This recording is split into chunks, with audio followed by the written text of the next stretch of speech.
What's going on, guys? Welcome to another episode of Smash JT. Tommy Tallarico recently held his latest video games live tour in Boston, Massachusetts, my old stomping grounds. And the Amico Cult members just couldn't wait to worship him at Boston Symphony Hall. Smash JT. If you're new to the channel, hit that subscribe button and bell for notifications so you do not miss an upload. Also, check out smashjt.com because I have got a banger of an article for you guys to read through today, and it goes through all the information that I'm going to touch on in this video right now. And in case you're wondering, yes, I am wearing this outfit unironically. It's a joke. Please don't think that I am one of them anymore because I'm not. But I do like this hat. Anyways, so Amico Cult members congregate at Video Games Live to worship their leader, Tommy Tallarico. This is insanity defined, personified, especially starting with Mike Mullis from his Next Level Gaming channel or whatever. This guy's a very strange dude. I've had a couple interactions with him, and I mean, to each their own. I just got some odd vibes from him. And then he's the type of person that goes on shoving pictures of his kids in everyone's faces and then getting mad at them for reposting pictures that he posted. So I took the liberty to cut his kid's face out of this picture because I think that's what he would want, even though he posted this picture. Not going to try to make logical sense of these people because we already know that's a fruitless endeavor. Happy weekend, everyone. Seth and I are headed to Boston, Massachusetts for Video Games Live and to hang out with our brother, Tommy Tallarico. This is the same guy that broke down crying, telling Tommy that he was so excited to be able to call Tommy a friend when Tommy awkwardly quickly changed the subject and moved on to other things. It was sad and pathetic. Brought us together in an interview last year about the console, but then we started talking about other things, and I've spent the last year going, holy shit, I'm friends with Tommy Tallarico. I mean, at that there's, as a musician myself, it's wild. It's still surreal to me that we could sit here and have this talk. I mean, that's... Let me shout out to the folks in the chat. A lot of familiar faces and a couple of new ones. But, I mean, again, what more should we expect from someone like this? And then, Saggy Melons, I had a great night with some great friends and happy to have reconciled and reconnect with an old friend. I am so happy I went to this event, XOXOX. On my way home, late night stream. So Saggy says, so happy to have reconciled. Saggy's the type of person that goes with whatever direction the wind is blowing and will hate someone one day and then love them the next because it fits whatever narrative she's trying to push for attention. It's not someone I pay attention to nor care about anymore, nor did I really ever. But it is interesting to see that even she has reconciled with Tommy and now everything is good and she's happy to get really up close with Tommy here. She also posted this video of Video Games Live, and it's showing the quote-unquote full house at the Boston Symphony Hall. And this is a place that I used to go to all the time when I was a kid to see the Nutcracker and John Williams, and fantastic place. Love it. Lots of memories there. Not something I'd want to see ruin those memories. Video Games Live. I will say it is impressive that Tommy's able to nail down these impressive locations. Like it's nothing to scoff at. Boston Symphony Hall is a historical landmark where most big places, most big symphonies, that's where they go to get noticed, to get recognized. And it is impressive that Tommy was able to pull the wool over whoever's eyes it was there to get this approved and have Video Games Live there as well. But here's another picture of Saggy with her all-access pass. And here's another thing. I cannot confirm, I don't know, but from what I've seen, these people, or at least some of them, paid for their tickets. And then Tommy gave them all access on top of that because they were part of the cult. Again, can't confirm any of that, but that's just the whispers and rumors I've heard, that they still had to buy their entry ticket in, and then Tommy gave them the all access to meet with them behind the scenes. Now, this whole situation goes back to the sunken cost fallacy. For those of you that don't know what that is, it's basically someone who's invested so much of their time, emotional health, financial whatever. Like, they've just invested something in their life, so much into something that they can't let go of it. Mentally, it is just lockstep with their life. It's like a mental disorder. They just can't see a way through, so they just hold on to it forever.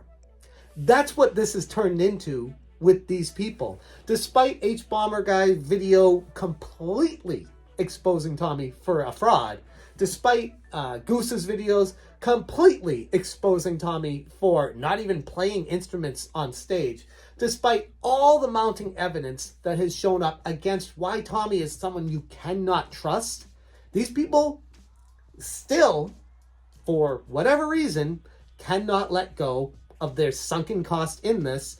Ergo, they just look at Tommy as a friend because this is a situation that they've been put in. The problem is Tommy knowingly deceived, stole, lied, falsified information, and then went and hid in a bunker for what, a year and a half, 2 years? Like, where has Tommy been? He's been gone, out of sight, complete hiding from everybody, knowing that he is completely embarrassed for what he did to you. And yet they still forgive him, even though he's never apologized. He's never come forward and said, I screwed up. Which, by the way, in my book, if it was genuine, would go a long way. It wouldn't absolve him. It wouldn't make everything right. But at least it would show that he's somewhat human and not completely manipulating everyone. But I guess at this point, with what I've learned about Tommy, even if he does come forward and apologize, even if he does seem genuine, I would have to fall back on, is this just him being manipulative again? He's not someone to be trusted. He's someone that takes full advantage of people all the way to the bank, filling them with lies. The rocket ship is ready to take off. We just need that last bit of fuel to get us there. Remember that line? Or, these systems are in pre-production. When, no, they weren't. Remember that line? Like, how many of these facts do we need to go through? His Guinness Books of World Records that he completely fabricated. His played for the Yankees. No, he paid for a summer camp. How many of these things do we need to go through with the cult members and say, everything this guy does, every stake that he puts in the ground is a lie, is a complete fabrication of reality? It's almost like these cult members would prefer to live in that fake world than acknowledge the real world that they're living in and the lies that have been spewed to them over the years. Because in a way, ignorance is bliss. The sunken cost fallacy proves that with them. And there was also some really good coverage from TribeFan86 on the Intellivision Amico subreddit, where he went into details of how he's seen several times back in the pre-Amico days, how he got introduced to the Amico in the beginning, that Tommy's opening monologue still features mostly the same jokes and material, but he did remove his whole shtick about the Guinness records and his mother being very proud. That bit was always there before. I guess the place may not have been 100% sold out, but it was pretty dang close, at least 90 to 95% full. Nintendo was completely absent in the set list. I can't help but wonder if Tommy did indeed get some kind of cease and desist from them, because he always has done Mario and Zelda music. Plus, I've heard a Metroid montage at other recent shows. All MIA. There was no mention of the Intellivision or Amico. In shows back in 2018 and 2019, he plugged that he was CEO of Intellivision Entertainment and reviving it with a console, and played a trailer during intermission. Obviously gone.